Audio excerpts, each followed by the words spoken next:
যে cough syrup খান সেটা কি আপনাকে ঘুম পাড়িয়ে দেয়? কফ সিরাপ খাওয়ার পর কি দুর্বল অনুভব করেন, ক্লান্ত অনুভব করেন? তো এইসব কোশ্চেনের অ্যান্সার যদি হ্যাঁ হয় তাহলে আমি আপনাকে বলবো খুব তাড়াতাড়ি আপনার কফ সিরাপ খাওয়া কিন্তু বন্ধ করা দরকার। কারণ কি, বাইরের মার্কেটে যেসব কফ সিরাপ আছে সেই সব কফ সিরাপ কিন্তু অ্যালকোহল দিয়ে তৈরি। আর যত দিন দিন আপনি এই কফ সিরাপগুলো খাচ্ছেন আপনার ফ্যামিলিকে কিন্তু দিন দিন কিন্তু দুর্বল করে দিচ্ছে। তো এইসব সমস্যার কি কোনো সমাধান নেই? এর থেকে কি আমরা শরীর দুর্বল না করে, ক্লান্ত অনুভব না করে এর থেকে কি আমরা বাঁচতে পারি না? So hello everyone, myself Vidisha Roy. I am a digital entrepreneur and a proud network marketer.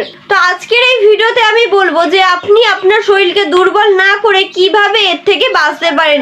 তা আমার চ্যানেলে আপনি যদি নতুন হয়ে থাকেন তো চ্যানেলটাকে সাবস্ক্রাইব করে বেল আইকনটাকে প্রেস করার জন্য বলবো, যাতে করে এরকম দারুণ দারুণ ইনফরমেশন ভিডিও আপনার থেকে মিস না হয়ে যায়। তো চলুন ভিডিওটা স্টার্ট করা যাক আর সলিউশনটা জেনে নেওয়া যাক। তো আজকের এই ভিডিওতে আমি গর্বের সহিত বলতে পারি elements wellness best health care brand, যা আয়ুর্বেদের বুদ্ধিমত্তাকে কাজে লাগিয়ে মডার্ন সায়েন্সের সাহায্যে এমন একটি সলিউশন নিয়ে এসে যেটা যে কোনো রকম কাশির হাত থেকে আপনাকে এবং আপনার ফ্যামিলিকে কিন্তু রক্ষা করতে পারে, যার নাম হচ্ছে এলিমেন্টস ওয়েলনেস ব্র্যান্ডের কফনিল।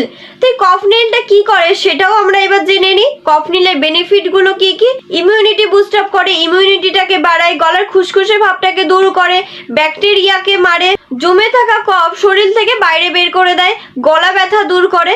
তো এইসব পয়েন্টগুলো তো আমরা জেনে নিলাম যে এর বেনিফিট গুলো কি কি, কফনিলের বেনিফিট গুলো কি কি সেইগুলো তো আমরা জেনে নিলাম। এবার এটা কারা ইউজ করতে পারে, কারা ব্যবহার করতে পারবে সেটা আমরা জেনে নিই। এটা ন্যাচারালি সবাই ইউজ করতে পারবে। আর আমাদের কফনিলটা যেহেতু একটু মিষ্টি খেতে, বাচ্চারা খুব ভালোভাবে ইউজ করতে পারবে। আর এটা খেলে কোনো সময় ক্লান্ত বা দুর্বল অনুভব হবে না বা ঝিমানি ফিল হবে না। আর এটা যেহেতু মানে ন্যাচারালি হার্বস দিয়ে তৈরি, এটার মধ্যে কোনো রকম সুগার নেই, তাহলে যাদের ডায়াবেটিস পেশেন্টদের জন্য খুব ভালো, তারা কিন্তু এটা ইউজ করতে পারবে। আর আমরা এটা তো জেনে নিলাম যে কারা কারা এটা ইউজ করতে পারবে, কিন্তু কিছু কিছু এমন মানুষ আছে যাদেরকে আমরা এটা রেকমেন্ড করব না। এমন ব্যক্তি যারা স্মোকিং করে, লাংসের অবস্থা খুবই খারাপ, সবসময় কাশিতে ভুগছেন, তাদেরকে আমরা এটা কখনোই রেকমেন্ড করব না, তাদেরকে আমরা কখনোই কাশি কমানোর জন্য দেব না। আর যারা গুরুতর সমস্যায় ভুগছেন, যেমন টিবি এরকম গুরুতর সমস্যায় ভুগছেন, রোগে আছেন, তাদেরকে আমরা কোনো সময় এটা রেকমেন্ড করবো না বা তাদেরকে দেব না। তো এইগুলো তো আমরা জেনে নিলাম। এটা আমরা কিভাবে ইউজ করব সেটা এবার আমরা জেনে নিই। এটা আমরা মানে দিনে এবং রাতে আমরা খাওয়ার পরে এটা খাবো।